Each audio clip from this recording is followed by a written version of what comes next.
ওনার নাম মোহাম্মদ মাজহারুল ইসলাম। ওনার দেশের বাড়ি ময়মনসিংহের হালুয়াঘাটে। উনি লেখাপড়া করছেন ঢাকার উত্তরার দক্ষিণখানের সর্দারঘাট এলাকার মাদ্রাসাতুর রহমান আল আরাবিয়াতে।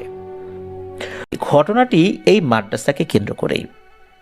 2015 সালে মাজহারুল ইসলাম ভাই এই মাদ্রাসায় ভর্তি হন। সবকিছু স্বাভাবিকভাবেই চলছিল। মাদ্রাসায় কয়েকটি ফ্লোর রয়েছে ওই বিল্ডিংয়ের, যেখানে ওনারা লেখাপড়া করেন। এর মধ্যে দৃষ্টি প্রতিবন্ধী যারা শিক্ষার্থী রয়েছেন তাদের জন্য আলাদা একটি ফ্লোর রয়েছে।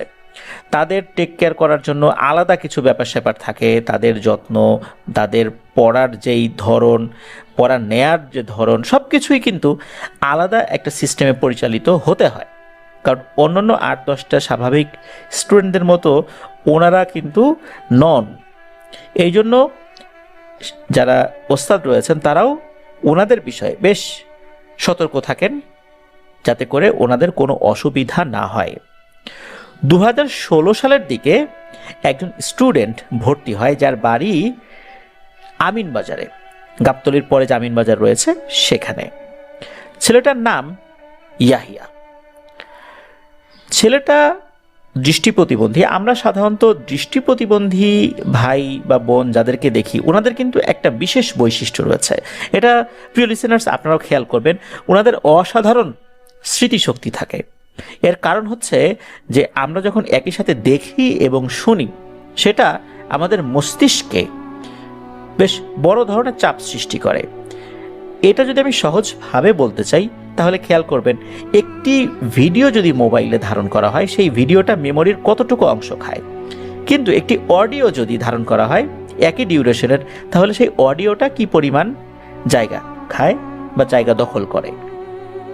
এর থেকে বোঝা যায় যে আমরা যারা চোখ দিয়ে দেখি, কান দিয়ে শুনি, সেক্ষেত্রে আমাদের যেই মস্তিষ্ক, এই মস্তিষ্কের বড় একটা অংশ কিন্তু দখল করে থাকে, বা মস্তিষ্কের যেই বিভিন্ন ধরনের হরমোন নিঃসৃত হয় সেটা আরও অনেকটা বেশি হয়ে থাকে দেখার ক্ষেত্রে।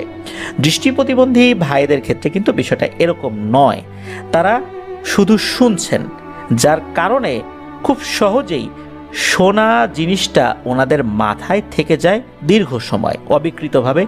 এই কারণে ওনাদের মেধাটা বা এই যে শোনার সাথে সাথে যেই মেমোরাইজ করে ফেলার ব্যাপারটা, এটা ওনাদের সাধারণত বেশি হয়ে থাকে। এইখানে এই ইয়াহিয়া নামক ছেলেটা ছিল ব্যতিক্রম। তার শরীরটা ছিল বেশ মোটাসোটা, শরীরের ভারে সে স্বাভাবিকভাবে চলাফেরা করতে পারত না। এরপরে আরও একটা গুরুতর সমস্যা তো রয়েছেই, সে চোখে দেখতে পারত না। চোখে দেখতে না পারার কারণে অন্যান্য দৃষ্টি প্রতিবন্ধী ভাইরা যেই ধরনের অ্যাডভান্টেজ পেতেন, যেমন পড়া মনে রাখা, এই বিষয়টা অন্যদের ক্ষেত্রে খুব ভালো, কিন্তু এই ইয়াহিয়া ব্যাপারটা কোনোভাবেই মনে রাখতে পারতো না। মানে তার পড়াও মনে থাকতো না। তার শরীরটা এত মোটা ছিল যে নড়াচড়া করতে অসুবিধা হতো।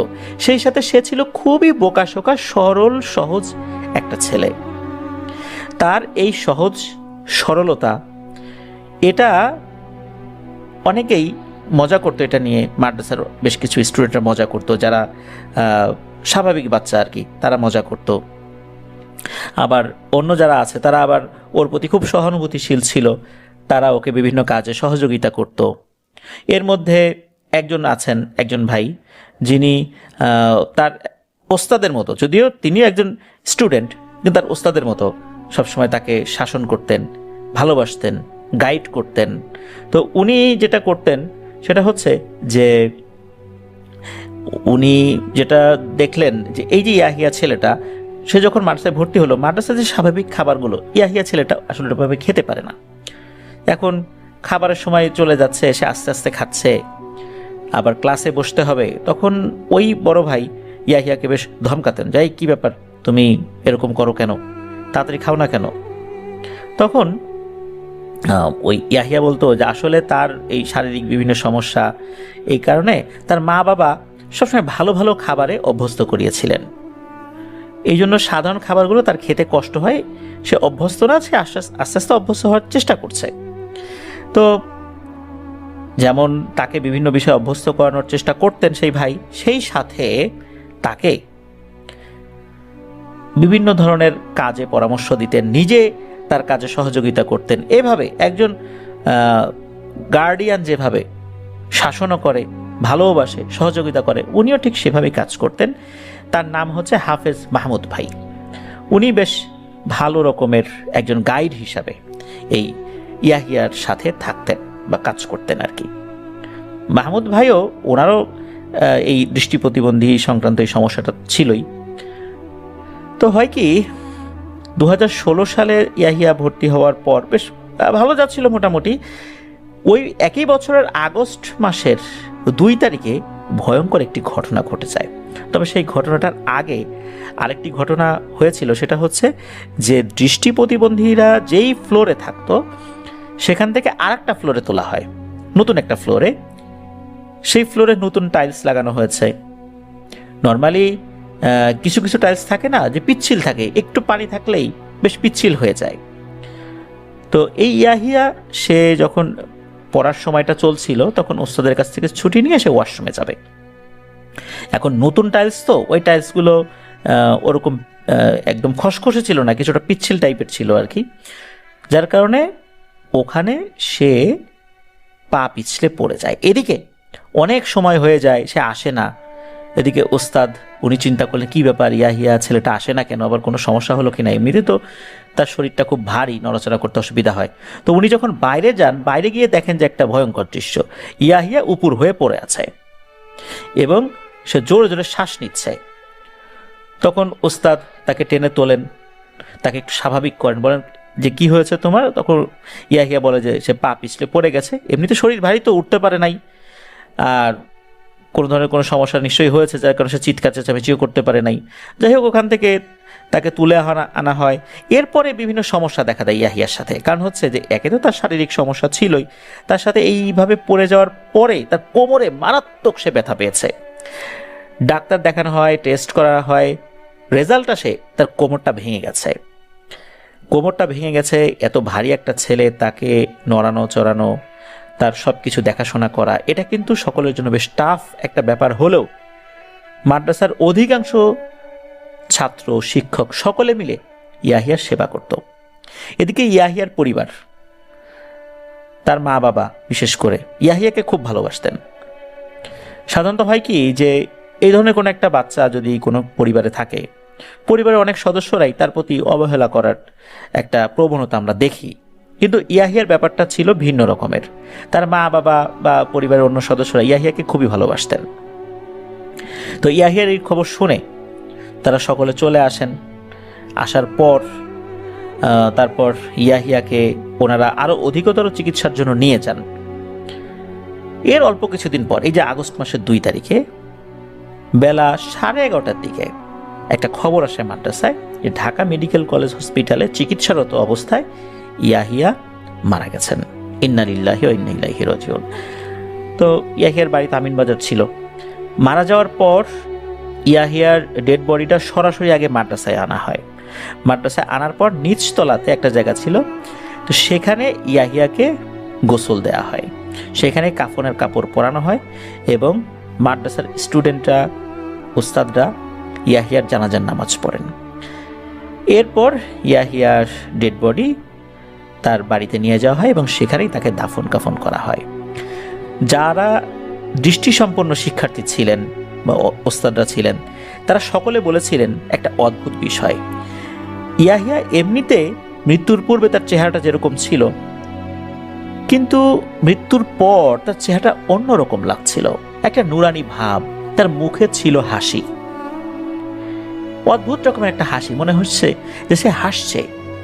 এরকম মনে হওয়াটা স্বাভাবিক, কারণ সকলের কাছেই মনে হচ্ছিল ইয়াহিয়া মুচকি মুচকি হাসছে, আর মনে হচ্ছে সে ঘুমাচ্ছে। ঘুমের ঘরে অনেক সময় মানুষ হাসে না, স্বপ্ন দেখে, অনেকটা সেরকম।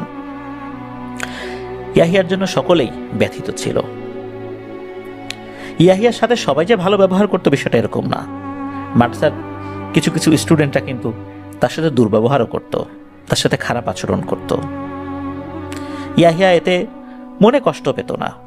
তাকে একবার জিজ্ঞেস করা হয়েছিল যে এই যে অনেকে তোমার সাথে বা কেউ কেউ তোমার সাথে খারাপ ব্যবহার করে, তোমার মনে কষ্ট লাগে না? তখন ইয়াহিয়া নাকি বলেছিল যে না, আমার মনে কষ্ট লাগে না। তখন তাকে প্রশ্ন করেছিল যে তোমার কাছে কি মনে হয়, আল্লাহর কাছে তুমি কি চাও, কি পেলে খুশি হতা? তখন ইয়াহিয়া বলেছিল যে আল্লাহ যদি পৃথিবী থেকে আমাকে নিয়ে যেতেন তাহলে আমি খুব খুশি হতাম, কারণ আমার শরীর নিয়ে আমি চলতে পারি না, আমার শারীরিক বিভিন্ন ধরনের অসুবিধা, তারপর চোখে দেখি না, আমার বুদ্ধি শুদ্ধি কম, পড়াশোনাও মনে রাখতে পারি না, এই জীবন দিয়ে কি হবে? আমি আমার জীবনের প্রতি খুব বিতৃষ্ণা বোধ করি। এই বিষয়গুলো এই যে বিশেষ করে মাহমুদ ভাই একজন আছেন তার সাথে কিন্তু শেয়ার করেছিলেন। মাহমুদ ভাইয়ের কোরআন তেলাওয়াতটা অসাধারণ ছিল। ইয়াহিয়া মাঝে মাঝেই বলতো যে আমি যদি মাহমুদ ভাইয়ের মতো হাফেজ হতে পারতাম, ওনার মতো তেলাওয়াত করতে পারতাম। প্রিয় লিসেনার্স, এতক্ষণ কিন্তু ইয়াহিয়া সম্পর্কে আপনাদের সাথে কিছু কথা শেয়ার করলাম। এবার চলে যাব আসল ঘটনায়। আসল ঘটনাটা কি হয়েছিল? ইয়াহিয়ার সাথে যেই সকল স্টুডেন্টরা ভালো ব্যবহার করতো না, এর মধ্যে একজনের নাম ছিল আব্দুল হালিম। ইয়াহিয়ার মৃত্যুর কয়েকদিন পর একদিন আব্দুল হালিম একটা ভয়ঙ্কর স্বপ্ন দেখে। স্বপ্নে দেখে যে ইয়াহিয়া আব্দুল হালিমের হাত ধরে টানছে। আব্দুল হালিম শুয়ে আছে। ইয়াহিয়া বলছে, আব্দুল হালিম, এখন কি ঘুমানোর সময়? আজকে তো ঘুমানোর দিন নয়, আসো আমার সাথে। এই বলে দোতলা থেকে আব্দুল হালিমকে সিঁড়ি দিয়ে হাত ধরে টেনে নিয়ে যেখানে ইয়াহিয়াকে গোসল করানো হয়েছিল, মানে জানাজার পূর্বে কাফন পরানোর আগে গোসল করানো হয়েছিল, সেই জায়গাটাতে আব্দুল হালিমকে হাত ধরে নিয়ে যাচ্ছে। এই স্বপ্ন দেখার সাথে সাথে আব্দুল হালিম তো চিৎকার দিয়ে ওঠে, আর এটা কি দেখলো সে। এই বিষয়টা অন্যদের সাথে কিন্তু সে শেয়ার করে। তো এই স্বপ্ন দেখার পরের দিন আর একটা ঘটনা ঘটে, তবে এটা আর স্বপ্নে নয়, এটা বাস্তবে। এই যে হাফেজ মাহমুদুল হাসান ভাই, উনি যেখানে ঘুমিয়েছেন ওখানে কিন্তু এক ধরনের একতলা, দুইতলা, তিনতলা টাইপের স্টিলের খাট রয়েছে। আমরা বিভিন্ন সময় এরকম খাটগুলো দেখেছি না, বিভিন্ন জায়গায় কিন্তু এটা আছে, বিভিন্ন হোস্টেলগুলোতে আছে। তারপর প্রবাস জীবনে যারা রয়েছেন তারাও এই ধরনের খাটগুলোর সাথে পরিচিত। বিভিন্ন জায়গায় কিন্তু এই ধরনের খাট রয়েছে। তো ওখানে দৃষ্টি প্রতিবন্ধী ভাইদের জন্য এই ধরনের বিশেষ খাট তৈরি করা হয়েছে ওই মাদ্রাসায়। তো এই হাফেজ মাহমুদুল হাসান ভাই উনি এরকম একটা খাটে 3 তলাতে থাকেন। একটা সিঁড়ি রয়েছে, সিঁড়ি বেয়ে উপরে উঠে যেতে হয়। তো মাহমুদুল হাসান ভাই উনি ঘুমিয়েছেন। কাছাকাছি জায়গায় কিন্তু এই যে মাজহারুল ইসলাম ভাই উনিও আছেন। গভীর রাতে হঠাৎ করে এই মাহমুদুল হাসান ভাই উনি বলছেন, এই যা যা, এখান থেকে যা, চলে যা যা, এরকম বলছে। তো উনি এরকম বলছেন, এই কথার কারণে অন্যদের ঘুম ভেঙে যায়। ওনারা বলে যে, এই মাহমুদ ভাই কি হয়েছে? তখন মাহমুদ ভাই বলেন যে, আরে আমি তো ইয়াহিয়ার শব্দ শুনলাম। ইয়াহিয়ার শব্দ শোনা মানে উনি কি স্বপ্নের মধ্যে শুনেছেন? না, উনি বাস্তবে শুনেছেন। উনি বললেন হঠাৎ করে উনি ফিল করেছেন ওনার খাটটা কাঁপছে, যদিও বা ওই খাটের নিচে আরো 2 জন কিন্তু ঘুমাচ্ছে, তারা কিন্তু ফিল করে নাই ইয়াহিয়ার উপস্থিতি। এই মাহমুদ ভাই তখনই বুঝতে পেরেছেন যখন উনি শুনতে পেলেন ওনার শরীরের ডান পাশে, বাম পাশে, মাথার দিকে, পায়ের দিকে এবং উপর দিক থেকে বিলাপ করে কান্নার আওয়াজ আসছে। আর এই কান্নার আওয়াজটা আর কারো নয়, ইয়াহিয়ার। ক্রমাগত একই ধরনের কান্না চতুর্দিক থেকে আসছিল। তখন উনি বলছেন, এই চলে যা, চলে যা, এখান থেকে যা, এরকম বলছেন। তো এটা একটা আতঙ্কের সৃষ্টি করে। বিষয়টা অন্যান্য যারা স্টুডেন্ট ছিল, ওস্তাদ ছিলেন, তাদের সাথেও শেয়ার করা হয়। একই ঘটনা পরের দিনও ঘটেছে। আর ওই যে আব্দুল হালিম যে ইয়াহিয়াকে বিরক্ত করত, সে কিন্তু প্রতিনিয়ত এই স্বপ্নটা দেখেই যাচ্ছিল যে ইয়াহিয়া এসে তাকে হাত ধরে টানতে টানতে যেখানে তাকে বিশেষ করে তার লাশকে গোসল দেওয়া হয়েছিল সেই দিকটাতে নিয়ে যাচ্ছে। এদিকে আব্দুল হালিম তো ভয়ে থাকতো প্রচন্ড। দ্বিতীয়বার যখন এই ঘটনা ঘটেছে এই যে হাফেজ মাহমুদ ভাইয়ের সাথে, তখন আর একটা বিষয়,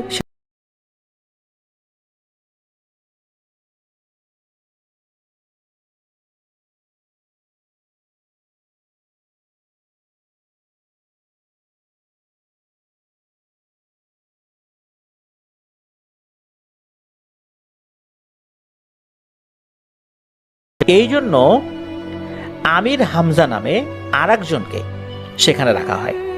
আর এই যে মাহমুদ ভাই উনি ফ্লোরিং করেছেন, আর ওনার ওই 3 তলা বিশিষ্ট খাটের ওই তিন তিন মানে থার্ড ফ্লোর যেটা আমরা বলি, ওই জায়গাটাতে আমির হামজা ভাই শুয়েছেন। ওই রাত্রে বৃষ্টি শুরু হয়েছে, রাত আনুমানিক 2:30 বাজে। তো বৃষ্টি হলে কি হয়, পরিবেশটা ঠান্ডা হয়ে যায়, কিন্তু হঠাৎ করে মনে হলো ওই রুমের পরিবেশটা অনেক বেশি ঠান্ডা হয়ে গিয়েছে। আর এই আমির হামজা ভাই ভয়ঙ্কর একটা জিনিস দেখতে পান। উনি প্রথমে ফিল করেন যে ওই খাটটা কাঁপাকাঁপি শুরু হয়েছে, আর দেখছেন যে ওনার পায়ের এক সাইডে একটি কালো মোটা অবয়ব শূন্যে ভাসতে ভাসতে ওনার দিকে আসছে এবং কাছে এসে বলছে, এই তুই এই খাটে কি করিস? এই খাটের মালিক কই? আর কখনো এই খাটে শুবি না, যা বের হয় এখান থেকে। তো উনি তো এইটা দেখার সাথে সাথে খুব ভয় পেয়েছেন। উনি তো চিৎকার দিয়ে উঠেছেন, আর সাথে সাথে ওই জিনিসটাও ভ্যানিশ হয়ে যায়। উনি সকলকে বলেন যে উনি এটা দেখেছেন। এরপরেও কিন্তু এই আমির হামজা ভাই উনি আরো একদিন সেখানে শুয়েছিলেন। শোয়ার পর উনি সেই অবয়বটা আবারও দেখেছেন। অবয়বটা বেশ কালো কুচকুচে, চেহারা বোঝা যায় না, কিন্তু ইয়াহিয়া ভাইয়ের কণ্ঠে বলছে, এই তুই এখানে কি করিস? খাটের মালিক কই? এটা এই আমির হামজা ভাই শুনতেন। এদিকে মাহমুদ ভাই উনি তো ভয়ে ওই খাটে শুইতেন না, প্রচন্ড ভয় পেয়েছেন। তো একে তো ওনার তো দৃষ্টি সংক্রান্ত সমস্যা রয়েছে, তারপর যদি এই ধরনের সমস্যা চলতে থাকে তাহলে তো আরো বিপদ। এমনিতেই অনেক ধরনের প্রতিবন্ধকতা সবসময় ফেস করতে হয়, তারপর এই ধরনের সমস্যা ফেস করা শুরু করেছেন, এটা তো আসলে ওনাদের জন্য বেশ কষ্টদায়ক বটে। তো এছাড়াও বিভিন্ন সময় বিভিন্ন ধরনের বিষয়গুলো অনেকেই ফেস করতে থাকে। যেমন একজন ওস্তাদ আছেন, ওনার নাম হচ্ছে আনোয়ার স্যার। উনি এই দৃষ্টি প্রতিবন্ধীদের ইংরেজি এবং বাংলার ক্লাসগুলো নিয়ে থাকেন আর কি। তো আনোয়ার স্যার উনিও স্বপ্নে এই ইয়াহিয়াকে দেখতে থাকেন। কিছু একটা চাচ্ছে, কি চাচ্ছে বোঝা যাচ্ছে না, আমাকে দিয়ে দে, আমাকে দিয়ে দে, এরকমটা আর কি বলছে।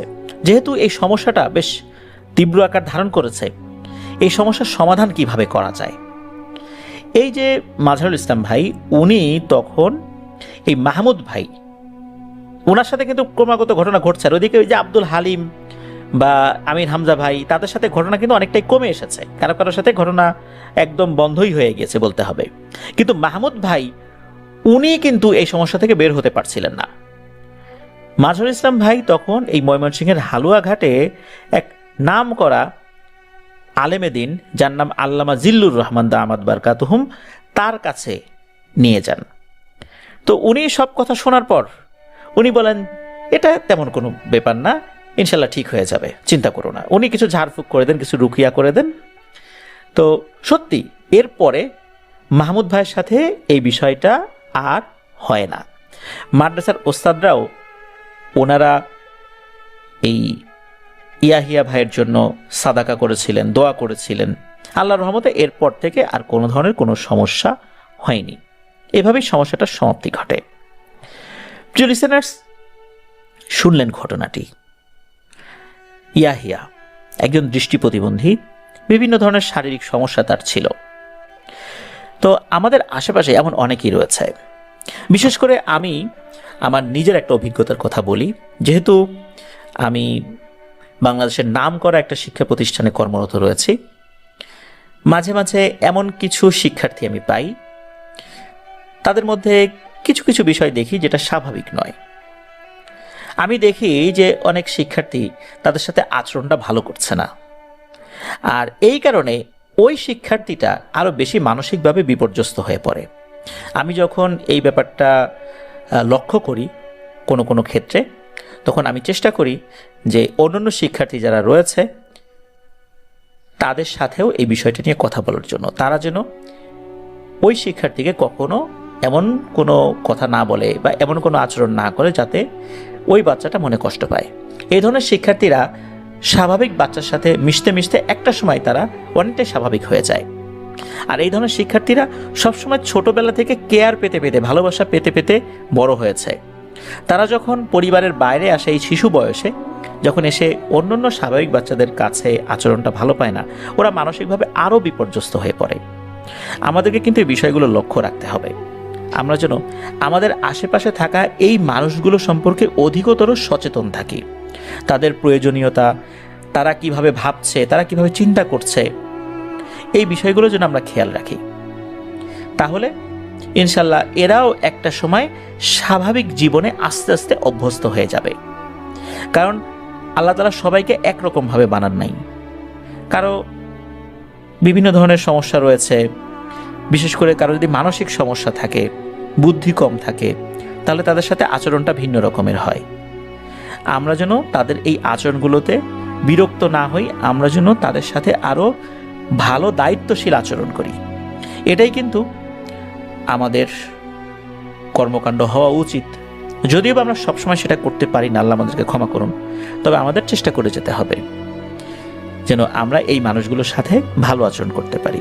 তাদেরকেও 8-10 স্বাভাবিক বাচ্চার মতো বড় হওয়ার জন্য আমরা সুযোগ করে দিতে পারি। প্রিয় লিসেনার্স, ইয়াহিয়া মূলত পা পিছলে পড়ে যাওয়ার কারণেই তার শারীরিক অসুবিধাটা মারাত্মকভাবে বেড়ে গিয়েছিল, আর এর ফলশ্রুতিতেই সে মারা গিয়েছিল। আল্লাহ তাআলা তার ভুল ত্রুটি ক্ষমা করুন।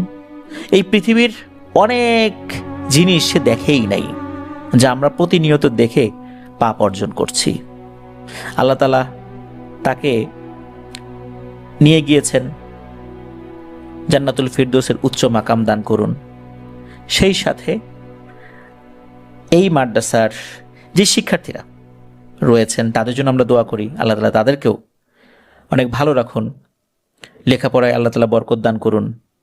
আর মাদ্রাসার শিক্ষার্থীরা অনেকেই আপনাদের ওয়ার্ল্ড শোনেন, আমাকে মাজহারুল ইসলাম ভাই আমন্ত্রণ জানিয়েছেন সেখানে যাওয়ার জন্য। ইনশাল্লাহ আমি চেষ্টা করব, শুধু আমি কেন, আমাদের পুরো টিমটা, মাজহারুল ইসলাম ভাই সহ অন্যান্য শিক্ষার্থী যারা আপনাদের ওয়ার্ল্ড শোনেন তাদের সাথে যেন আমরা দেখা করতে পারি। আমি চেষ্টা করব সর্বোচ্চ খুব তাড়াতাড়ি যেন আমি এই কাজটা করতে পারি। ইনশাল্লাহ আমি সেই চেষ্টাটা অব্যাহত রাখব। প্রিয় লিসেনার্স, চলুন আমরা চলে যাব আমাদের এবারের এপিসোডের পরবর্তী আরও একটি নতুন ঘটনায়। প্রিয় লিসেনার্স, আসসালামু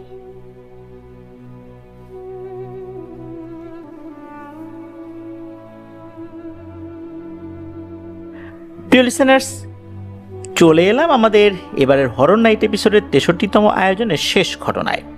এখন যে ঘটনাটি আপনাদের সাথে শেয়ার করব, এই ঘটনাটি আমাদেরকে যিনি পাঠিয়েছেন ওনার নাম শেখ মিকাইল আহমেদ।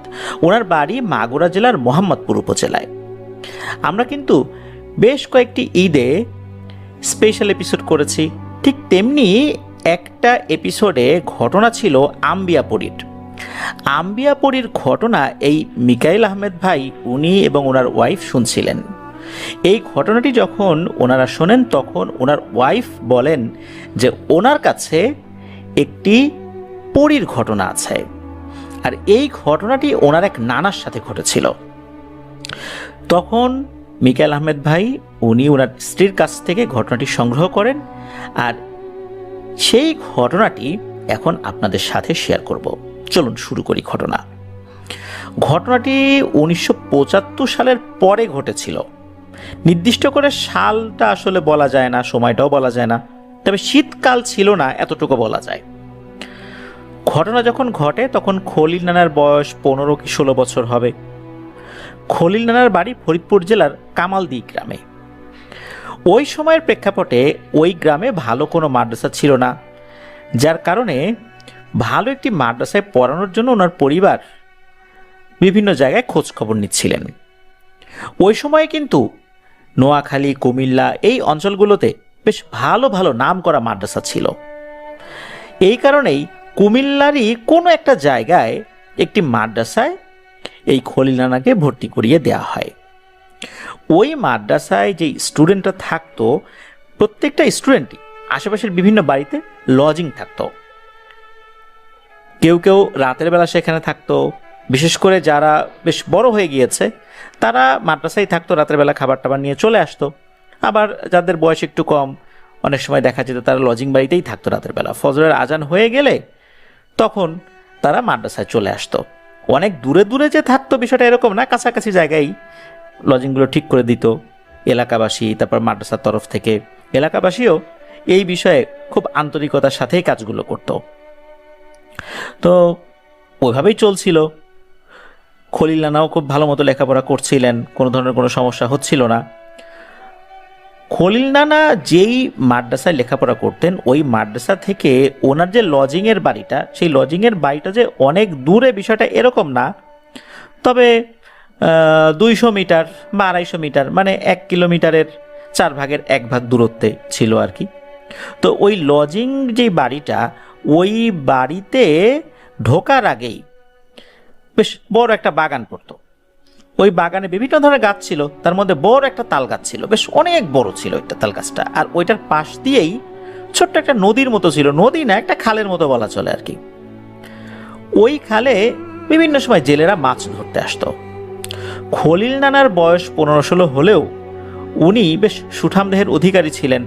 বয়সের তুলনায় ওনার শারীরিক গঠনটা বেশ ভালোই ছিল আর কি। আর উনি খুব ইসলামিক মাইন্ডেই চলতেন আর কি। ছোটবেলা থেকেই ওই ধরনের পরিবেশে বড় হয়েছিলেন। তারপর যেহেতু মাদ্রাসায় উনি ভর্তি হয়েছেন, অন্যান্য স্টুডেন্টদের থেকে ওনার চালচলন বেশ নম্র, ভদ্র এবং মার্জিত ছিল। উনি রাতের বেলা ওই লজিং বাড়িতে থাকতেন, সবসময় না, মাঝে মাঝে থাকতেন। যদি দেখা যেত যে কোনো কারণে দেরি হয়ে যাচ্ছে, তারপর ঝড় বাদল হয়েছে, এরকম বিভিন্ন ধরনের পারিপার্শ্বিক অবস্থার প্রেক্ষাপটে উনি মাঝে মাঝে লজিং বাড়িতে থাকতেন। আবার ফজরের আজানের পর উনি চলে যেতেন। তো লজিং বাড়ির যিনি মালিক, ওনার নাম ছিল মিজান। তো এই মিজান চাচা এই খলিল নানাকেও খুব স্নেহ করতেন, খুব আদর করতেন, ভালোবাসতেন। তো এভাবেই চলছিল সবকিছু। এর মধ্যে একটা সমস্যা দেখা দেয় কি, এই যে খলিল নানা, উনি ঘুমের ভেতরে মানে স্বপ্নের মধ্যে কোনো একটা নারী অবয়বকে দেখা শুরু করেন। সেই নারী অবয়বটা বিভিন্নভাবে তার সামনে আসে, ভয় দেখায় না, কিন্তু বলে তোমাকে নিয়ে যাব, তোমাকে ভালো লেগেছে, এই সমস্ত কথাবার্তা। খলিল নানা উনি স্বপ্নের মধ্যেই এই দৃশ্যগুলো দেখে ভয় পেতেন এবং তাকে বলতেন যে তুমি আমার কাছে এসো না, তুমি আমার থেকে দূরে থাকো, এগুলো বলতেন। কিন্তু প্রায়শই উনি এই স্বপ্নগুলো দেখতেন। ঘুমের ভেতরে উনি ভয় পেয়ে জেগে উঠতেন। এই কারণে উনি যখন মাদ্রাসায় থাকতেন, সিংহভাগ সময়ই ওনার সাথে কোনো একটা ছাত্র ভাইকে পাশে শুয়ে থাকতে বলতেন, যাতে করে উনি ভয় কম পান। মাঝে মাঝে এমন হতো যে ওনার পাশে কোনো ছাত্র ভাই শুয়ে থাকলে ওই রাত্রে উনি এই স্বপ্নগুলো দেখতেন না। একদিন কি হয় যে খলিল নানা লজিং বাড়িতে গিয়েছেন, আবহাওয়া একটু খারাপ থাকার কারণে উনি আর মাদ্রাসায় আসেন নাই। চিন্তা করেছেন যে উনি ফজরের সময় বা এরকম আজান হয়ে গেলে বা নামাজ পড়ে মাদ্রাসায় যাবেন। সকালবেলা এই যে মিজান চাচা, যিনি ওই লজিং বাড়ির মালিক, উনি দেখেন যে উঠোনের একটা জায়গায় হারিকেনটা দাঁড় করানো। হারিকেনটা তখনও মিটমিট করে জ্বলছে, তখন কিন্তু সকাল হয়ে গেছে। আর উনি খেয়াল করেন যে এই যে খলিল নানা, উনি যেই ঘরটাতে থাকতেন সেই ঘরের দরজা খোলা। এটা দেখার সাথে সাথে মিজান চাচার মনে সন্দেহ হয়। উনি বুঝতে পারেন বিষয়টা তো স্বাভাবিক না, কারণ খলিল ও বাইরে থেকে যদি বাইরে গিয়েও থাকে, বাইরে থেকে ভিতরে যাবে, দরজা বন্ধ করে দিবে, হারিকেন কেন উঠানোর উপরে থাকবে? আর ও মাদ্রাসায় যদি সকালবেলা চলেই যায়, এভাবে দরজা খুলে রেখে হারিকেন তো উঠোনের উপর রেখে যাওয়ার কথা নয়, এটা তো স্বাভাবিক কোনো বিষয় নয়। উনি সাথে সাথে মাদ্রাসায় চলে যান। মাদ্রাসায় গিয়ে হুজুরকে জিজ্ঞেস করেন যে খলিল কোথায়? তখন হুজুর বলেন যে না তো, খলিল রাত্রেবেলা খাবার খেতে গিয়ে আসে নাই, আর এরকম তো মাঝে মাঝে আসে না, ফজরের সময় তো চলে আসে, শুধু খলিল না, এরকম অনেক স্টুডেন্টই আসে। তো সব স্টুডেন্টরা আসছে, কিন্তু খলিল তো আসে নাই। তখনই মিজান চাচা বুঝতে পারেন নিশ্চয়ই খলিলের সাথে কোনো একটা অঘটন ঘটেছে। উনি চারদিকে খোঁজ খবর লাগিয়ে দেন, কোথাও খলিল নানাকে পাওয়া যায় না। তবে হ্যাঁ, বাগানের মধ্যে যেখানে তাল গাছ রয়েছে, এই তাল গাছের নিচে খলিল চাচার একটা স্যান্ডেল, না খলিল নানার একটা স্যান্ডেল পাওয়া যায়, যে স্যান্ডেলটা তাল গাছের নিচে পড়েছিল। এটা দেখার সাথে সাথে সন্দেহ আরো ঘনীভূত হতে থাকে যে একটা স্যান্ডেল রয়েছে, অন্যটা কোথায়? পাশে যে খালের মতো রয়েছে, এখানে কোনো একটা দুর্ঘটনা ঘটে নাই তো? সেখানেও খোঁজ খবর করা হয়, জাল ফেলা হয়, না, খলিল নানাকে আসলে পাওয়া যাচ্ছে না। এদিকে ফরিদপুরে ওনার যে গ্রাম, সেই গ্রামে এই মিজান চাচা চিঠি লেখেন। তখন কিন্তু এরকম মোবাইল ফোন ছিল তো নাই, টেলিফোনও ছিল কিন্তু খুব কম। তখন বিভিন্ন জায়গায় গুরুত্বপূর্ণ স্থাপনাগুলোতে টেলিফোন ছিল। এখন যেই গ্রামে, সেই গ্রামে তো টেলিফোনও নাই, এই জন্য চিঠি লিখতে হতো। আর চিঠি লেখার পর এই চিঠিটা পৌঁছাতেও কমপক্ষে 3 দিন সময় লাগত। মিজান চাচা মাদ্রাসার হুজুরের সাথে পরামর্শ করে দ্রুত এই খলিল নানার বাড়িতে চিঠি লেখেন তার মা বাবার কাছে, যে ওনারা দ্রুত চলে আসেন, যেন তার ছেলেকে পাওয়া যাচ্ছে না। এদিকে খলিল নানার খোঁজ খবর তো চলতে থাকে, কিন্তু কোনো খোঁজ খবর পাওয়া যাচ্ছিল না। মিজান চাচা খুব আফসোস করতে থাকেন যে তার বাড়িতে একটি ছেলেকে উনি রেখেছেন, তালেবে এলেমকে রেখেছেন, তার বাড়ি থেকে একটা ছেলে হাওয়া হয়ে গেল। এই দায়িত্ব উনি কিভাবে এড়াবেন? তার মা বাবার কাছে এই মিজান চাচা কি জবাব দেবেন? উনি ওনার মতো করে খুঁজছিলেন, বিভিন্ন হুজুরের কাছে গিয়েছেন যে কি হলো। কেউ আসলে ঠিকঠাক মতো কেউ আসলে কোনো সমাধান দিতে পারছিলেন না, যে কোথায় আছে, কি অবস্থা, কেউ বলতে পারছিলেন না। এভাবে দিন যেতে থাকে। 3 থেকে 5 দিনের মাথায় একটা ঘটনা ঘটে। সেটা হচ্ছে যে একজন জেলে, এই জেলে খলিল নানাকে বাড়িতে নিয়ে আসে। সকালবেলা খলিল নানাকে দেখে মিজান চাচা, যিনি এই লজিং বাড়ির মালিক আর কি, উনি তো দেখে খুব চমকে যান, যারে এ কি অবস্থা। খলিল নানাকে দেখে চিনতেই পারছেন না। খলিল নানার কাপড় চোপড়ে কাদা মাটি লেগে একদম কিম্ভূতকিমাকার অবস্থা, তার চেহারায়ও কাদা মাটি লেগে আছে, চেহারা হুট করে দেখলে বোঝা যায় না। তখন ওই জেলেকে জিজ্ঞেস করলেন, তুমি একে কিভাবে পেলে?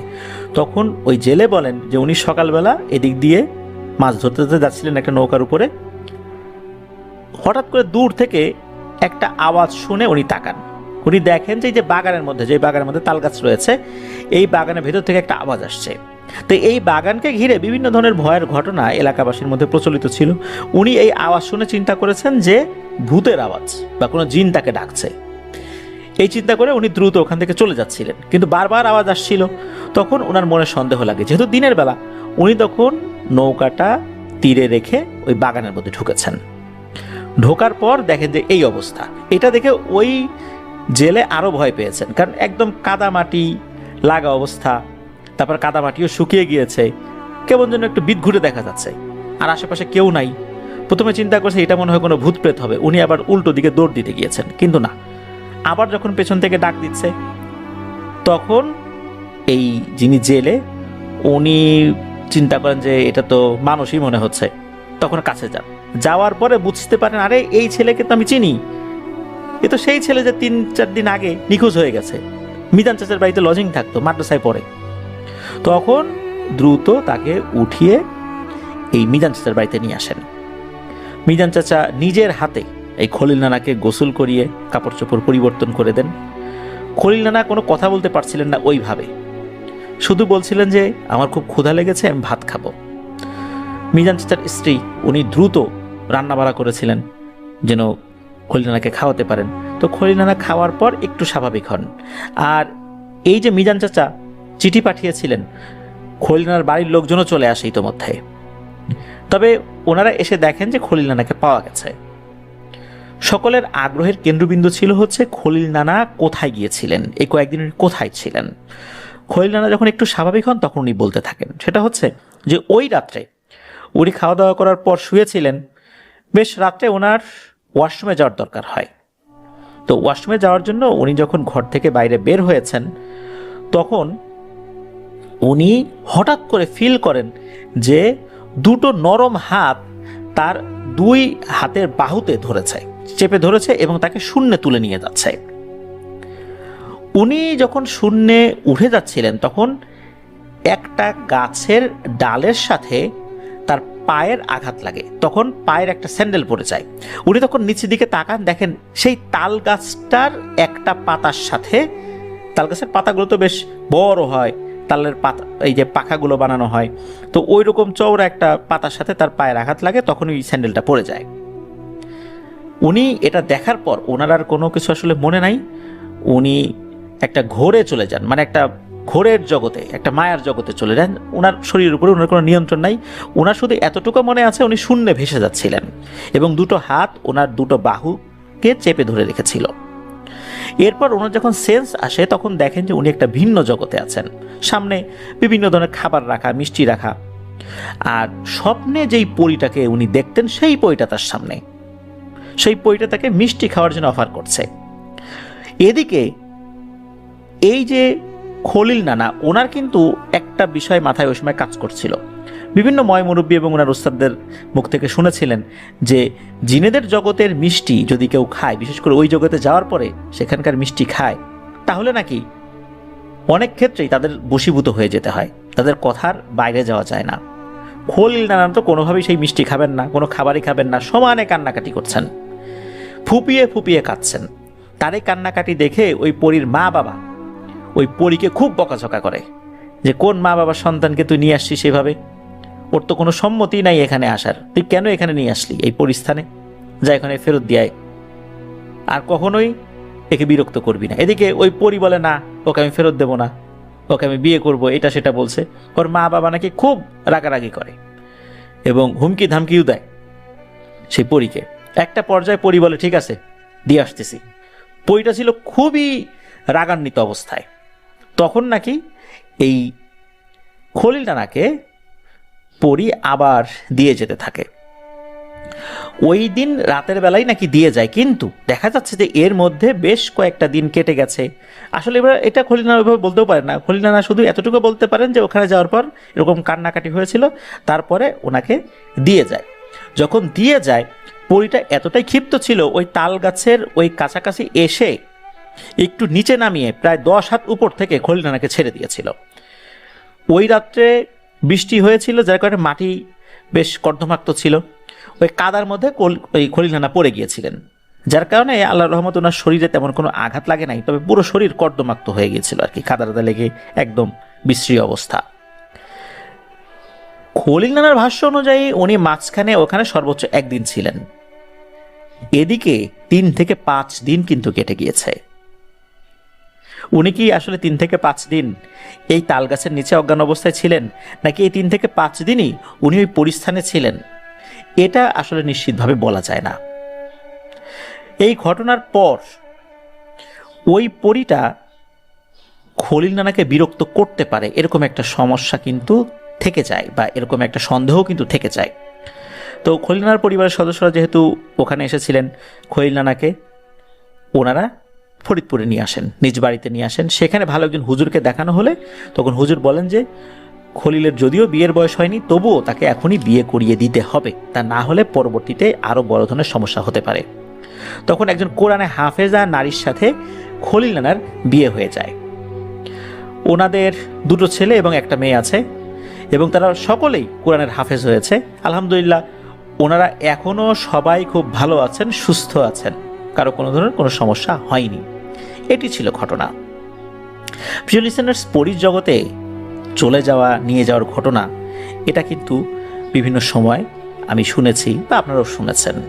তবে পরীর পরিবার চাপ দিয়ে আবার ফেরত পাঠিয়ে দিয়েছে এমন ঘটনা কিন্তু আছে, তবে সেটা কম শোনা যায়। আমরা অনেকেই এই ধরনের ঘটনাগুলো শোনার পর নিজেদের মনের মধ্যে এক ধরনের একটা ফ্যাসিনেশন কাজ করে, বা একটা ফ্যান্টাসির জগতে আমরা চলে যাই, ইস আমাদের সাথে যদি এরকম হতো, পরিস্থানে যেতে পারতাম, এটা সেটা কত ধরনের চিন্তা আমাদের মাথার মধ্যে কিন্তু কাজ করে। কিন্তু প্রিয় লিসেনার্স, এই ধরনের ঘটনা যাদের সাথে ঘটেছে তারা কেউই স্বাভাবিক জীবনে সহজে ফেরত আসতে পারে না। খুব অল্প সংখ্যক লোক, যেমন খলিল নানা স্বাভাবিক জীবনে ফেরত আসতে পেরেছেন আলহামদুলিল্লাহ, কারণ উনি ঠিক সময়ে ঠিক সিদ্ধান্তটা নিয়েছিলেন। ওইখানে উনি কোনো খাবার খান নাই, এটা যেমন একটা ঠিক সিদ্ধান্ত ছিল। আবার ওনার পরিবারের সদস্যরাও ভালো একজন হুজুরের কাছে গিয়েছিলেন, উনি যে পরামর্শ দিয়েছিলেন সাথে সাথে সেই পরামর্শ অনুযায়ী কাজ করেছিলেন তার পরিবারের সদস্যরা, যার কারণে আল্লাহর রহমতে ওনার সাথে তেমন কোনো সমস্যা আসলে ওইভাবে হয়েছে বলে জানা যায় না।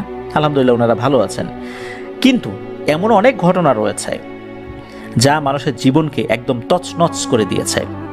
সাময়িকভাবে কোনো পরীর চেহারা দেখে মানুষ একটা ঘোরের মধ্যে চলে যায়, একটা মায়াজালে আবদ্ধ হয়ে যায়, তাকে ছাড়া আর কিছু ভাবতে পারে না। কিন্তু একটা সময় এসে এটাই একটা কাল হয়ে দাঁড়ায়। প্রিয় লিসেনার্স, আমরা মৃত সাগরের পরী এই ঘটনাটি ভয়ের শিহরণ বইয়ে আছে, সেটা আমরা পড়ছিলাম। অর্ধেক অংশ আমরা প্রচার করেছি ইনশাল্লাহ আসছে শুক্রবার। মৃত সাগরের পরীর যেই দ্বিতীয় অংশ বা শেষ অংশটা আছে সেটা আমরা ইনশাল্লাহ প্রচার করব। আসলে সব পরীর ঘটনা মানুষের জীবনের জন্য ভালো কিছু বয়ে আনে না। অধিকাংশ পরীর ঘটনাই মানুষের জীবনকে তছনছ করে দেয়। আবারও বলছি, কেউ এই ধরনের কামনাও করবেন না যেরকম আপনাদের সাথে হোক বা আমাদের সাথে হোক। আর যাদের সাথে এই ধরনের ঘটনা ঘটছে তারা আল্লাহর হস্তে এই বিষয়গুলো গোপন না রেখে ভালো কোনো আলেমের সাথে পরামর্শ করে দ্রুত এটার সমাধান নেন। অধিকাংশ ক্ষেত্রেই দেখা যায় যে বলা হয় এগুলো কাউকে বলা যাবে না, বললে ক্ষতি হবে। একটা সময় কিন্তু সেই ব্যক্তিটা বলতে বাধ্যই হন, কিন্তু ততক্ষণে অনেক ক্ষতি হয়ে গেছে তার, যা উনি নিজেও বুঝতে পারেন না। এমনও ঘটনা ঘটে মৃত্যুর মাধ্যমে সেই ঘটনাটি শেষ হয়।